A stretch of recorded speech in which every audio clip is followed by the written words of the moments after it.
না, এর সাথে এর কোনো ভাগ হবে না। তবে হ্যাঁ, এই রেসিপিটা কিন্তু অবশ্যই ভাগ হবে। আর এইভাবে বানালে যে একদম দোকানের মতো মুচমুচে ফুচকা তোমরা বাড়িতেই তৈরি করতে পারবে।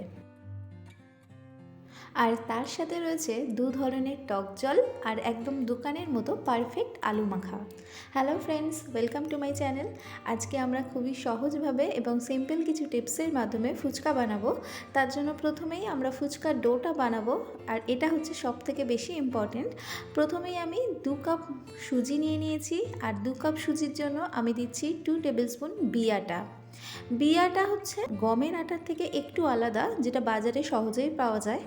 আর এর মধ্যে দিলাম 1 টেবিল স্পুন ময়দা, আর হাফ টিস্পুন বেকিং পাউডার, আর 1/4 টিস্পুন খাবার সোডা। এগুলোকে দিয়ে এভাবে আমাদের হাত দিয়ে ভালো করে মাখিয়ে নিতে হবে। 2 মিনিট মতো আমি ভালো করে মাখিয়ে নিয়ে এর মধ্যে আমি হাফ কাপ মতো জল দিচ্ছি, আর এটাকে আমাদের এবারে ভালো করে মাখাতে হবে। সুজি যেহেতু জল টেনে নেয়, তাই তোমরা মাখাতে মাখাতে একটু যদি নরম হয়ে যায়, এটা মাখতে মাখতে আস্তে আস্তে জলটা সম্পূর্ণ টেনে নেবে। তাই আমি অল্প অল্প করে জল দিচ্ছি, আর আমি সুজিটাকে ভালো করে মেখে নিচ্ছি। প্রথম হাফ কাপ জল দিয়ে যখন সুজিটা জলটা ভালো করে টেনে নেবে, তখন আমি এর মধ্যে আরও হাফ কাপ মতো জল দিয়ে ভালো করে মাখবো। সুজিটাকে কিন্তু আমাদের একবারই মেখে ছেড়ে দিলে হবে না, এটাকে আমি এভাবে জল দিয়ে দিয়ে ভালো করে মাখবো। আর যখন জলটা সুজি আবার টেনে নেবে, তখন আমি আবার অল্প অল্প জল এর মধ্যে মিক্সড করে আবার সুজিটাকে মাখতে লাগবো। এভাবে কিন্তু আমাদের 15 মিনিট মতো মাখতে হবে। আমি প্রথম যে জলটা দিয়েছিলাম সেটা দেখো এখানে এই মুহূর্তে টেনে নিয়েছে। আমি আবার এর মধ্যে 1 টেবিল স্পুন মতো জল দেব, দিয়ে আবার সুজিটাকে এইভাবে মাখতে হবে। আমাদের এই মাখার উপরেই কিন্তু ফুচকাটা নির্ভর করছে, তাই মাখাটাকে কিন্তু এভাবেই যতটা গায়ের জোর আছে সুন্দর করে মাখতে হবে। সুজিটা যখন প্রথম জলটা টেনে নিয়েছে, তখন আমি আবার 1 টেবিল স্পুন মতো জল দিলাম। এটাকে দেওয়ার পর একটু আবার নরম মনে হতে পারে, কিন্তু সুজি তো জল টানে, তো সেহেতু আবার সুজিটা জল টেনে নেবে, আর এটা আবার শক্ত ডো হয়ে যাবে।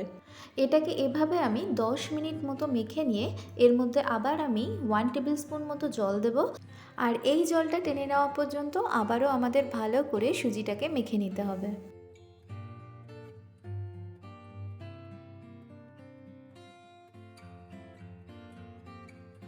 আমি এভাবে প্রায় 15 মিনিট ধরে সুজিটাকে মেখে নিয়েছি, আর এই শেষবারের জলটা দিয়ে আমি সুজিটাকে ভালো করে, যতক্ষণ না জলটা টেনে নিচ্ছে ততক্ষণ ভালো করে মেখে নিচ্ছি।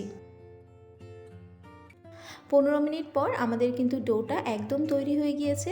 এটাকে খুব বেশি শক্ত করে মাখলেও হবে না, আবার খুব বেশি নরম করলেও হবে না। এবারে আমি একটা ভেজা সুতি কাপড় এর উপর দিয়ে ঢাকা দিয়ে 10 মিনিটের জন্য রেখে দিলাম।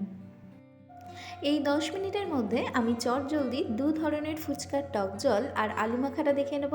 তার জন্য প্রথমেই আমি একটা বাটিতে 50 গ্রাম মতো তেঁতুল নিয়ে নিয়েছি, আর এতে হাফ কাপ মতো জল দিয়ে একটা পাল্প বের করে নিচ্ছি, আর এর দানাগুলোকে এভাবে ফেলে দিচ্ছি। এভাবে আমি পাল্পটা বানিয়ে নিয়েছি। আমি এখান থেকে 3 টেবিল স্পুন তেঁতুলের পাল্প একটু আলাদা করে নিচ্ছি।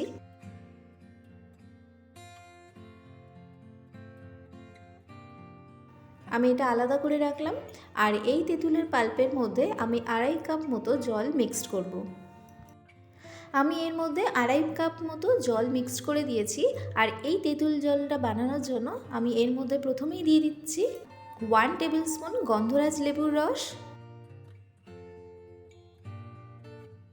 আর দিচ্ছি হাফ টিস্পুন আমচুর powder, half teaspoon chaat masala powder, আর হাফ টিস্পুন বিট লবণ, আর দিচ্ছি ভেজে রাখা জিরে গুঁড়ো হাফ টিস্পুন, আর চিলি ফ্লেক্স দিচ্ছি হাফ টিস্পুন, আর দিচ্ছি স্বাদ অনুযায়ী নুন, একটু ধনেপাতা কুচি। এগুলোকে দিয়ে আমি একটু মিক্সড করে নিলাম,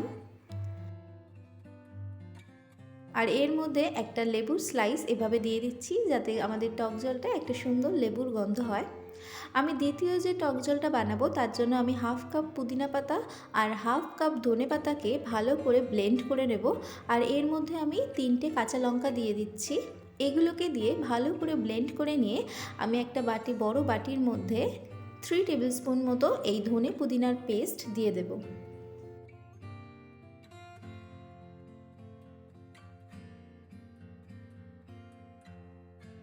এরপরে আমি দিচ্ছি তেঁতুলের পাল্প 1 টেবিল স্পুন আর গন্ধরাজ লেবুর রস 1 টেবিল স্পুন। গন্ধরাজ লেবুটা তোমরা ব্যবহার করলে গন্ধরাজ লেবুর ভালো গন্ধ হয়।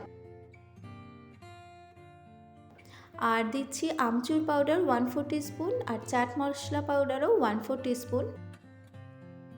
এখানে চিলি ফ্লেক্স দিচ্ছি আমি 1/4 টিস্পুন আর বিট নুন দিলাম 1/2 টিস্পুন আর নুন দিচ্ছি 1/2 টিস্পুন আর ভেজে রাখা জিরে গুঁড়ো সেটাও দিলাম 1/2 টিস্পুন। এবারে আমি এর মধ্যে 2.5 কাপ মতো জল মিক্সড করে দেব আর এটাকে মিক্সড করে আমাদের আরও একটা ফুচকার টক জল রেডি হয়ে যাবে। এর মধ্যে আমি আরও একটা লেবু স্লাইস দিয়ে দিচ্ছি যাতে করে আমাদের টক জলটা দারুণ ফ্লেভার হয়।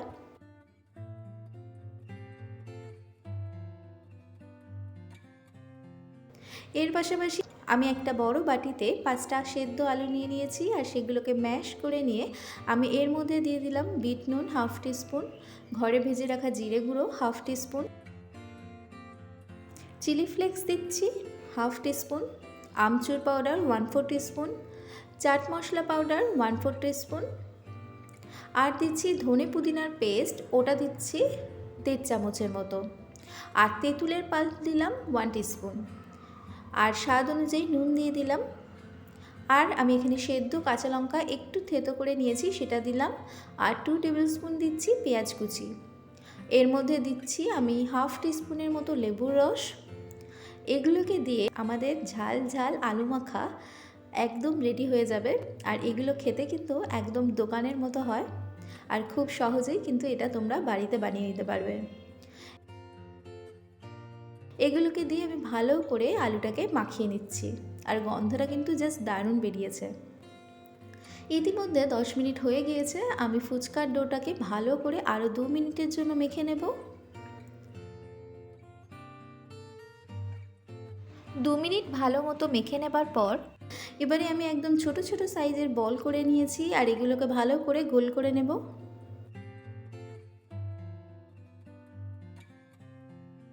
এবারে এর মধ্যে আমি একটু 1/2 টিস্পুন মতো সাদা তেল ভালো করে ছড়িয়ে দিয়ে একটু মাখিয়ে নেব যাতে করে আমাদের যখন ফুচকা বেলবো সেটা সুবিধা হয়। একটু মাখিয়ে নিয়ে আমি প্রথম একটা ফুচকা বেলে তোমাদের দেখিয়ে দিচ্ছি। তার জন্য প্রথমে আমি একটা বড় থালার মধ্যে ভেজা সুতি কাপড় নিয়ে নিয়েছি আর একটা ফুচকাকে একটু ভালো করে গোল করে আমরা বেলে নেব। তোমরা চাইলে একটা বড় লেচি করেও সেটাকে গোল কিছু কাটার দিয়ে কেটে নিতে পারো। এভাবে আমি ফুচকাগুলো বেলে একটা ভেজা সুতি কাপড়ের মধ্যে এভাবে ঢাকা দিয়ে দিয়ে রাখবো। এরপর আমি একটা বড় কড়াইতে বেশ খানিকটা সাদা তেল ভালো মতো গরম করতে দিয়ে একে একে ফুচকাগুলো দেব আর এভাবে একটু চেপে চেপে দেব যাতে করে ফুচকাগুলো ফুলে ওঠে। আর গ্যাসটা কিন্তু আমি এখানে হাইতেই রেখেছি আর যদি খুব বেশি গরম হয়ে যায় তখন কিন্তু তোমরা এটাকে লোতে রাখতে পারো।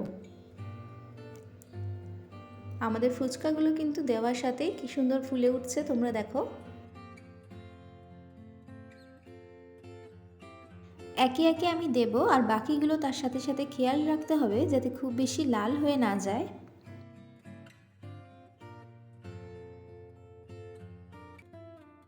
এভাবে আমরা ফুচকাগুলোকে ভেজে নেব।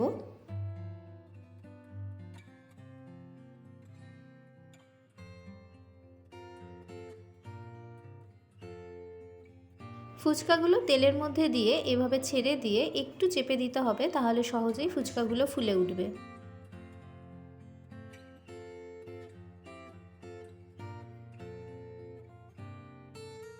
এভাবে কিন্তু খুব সহজেই তোমরা একদম দোকানের মতো মুচমুচে ফুচকা বাড়িতেই বানিয়ে নিতে পারবে। আমি এই 3টে ফুচকা তুলে নিচ্ছি কারণ এগুলোকে প্রথমে দিয়েছিলাম আর এগুলো লাল লাল হয়ে গিয়েছে।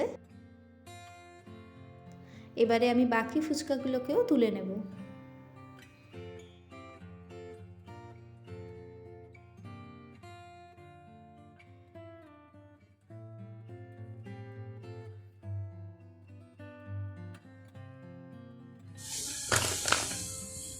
কত সুন্দর হয়েছে দেখো।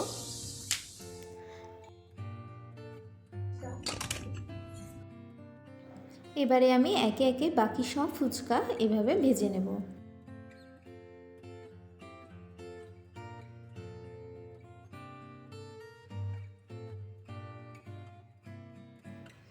আমাদের কিন্তু একে একে সব ফুচকা বানানো হয়ে গিয়েছে।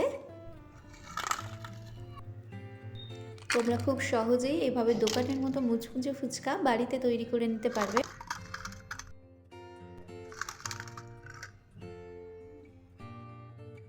এরপর আমি ফুচকাগুলোকে 10 মিনিট মতো একটু রোদে রেখে দেবো।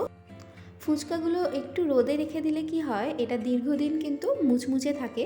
তোমরা এটাকে এরপর একটা এয়ারটাইট কন্টেনারে রেখে দেবে, আর তাহলে সপ্তাহখানেক কিন্তু আমাদের ফুচকাটা এরকমই মুচমুচে থাকবে। তোমরা দেখো কত সুন্দর হয়েছে ভেতরটা, আর কত মুচমুচেও হয়েছে। তাহলেই আমাদের চটজলদি দোকানের মতো মুচমুচে ফুচকা বাড়িতেই তৈরি হয়ে গিয়েছে। তোমরাও এই রেসিপিটা ট্রাই করো, আর রেসিপিটা কেমন লাগলো সেটা আমাকে জানিও। আর যদি ভালো লাগে তাহলে প্লিজ একটি লাইক করে দিও, আর আমার চ্যানেলটিকে সাবস্ক্রাইব করো আরও নতুন নতুন রেসিপি পেতে।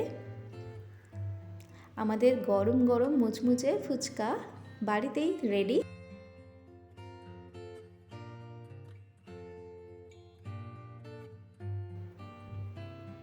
সবাই খুব ভালো থাকবেন। দেখা হচ্ছে পরবর্তী কোনো নতুন রেসিপির সাথে।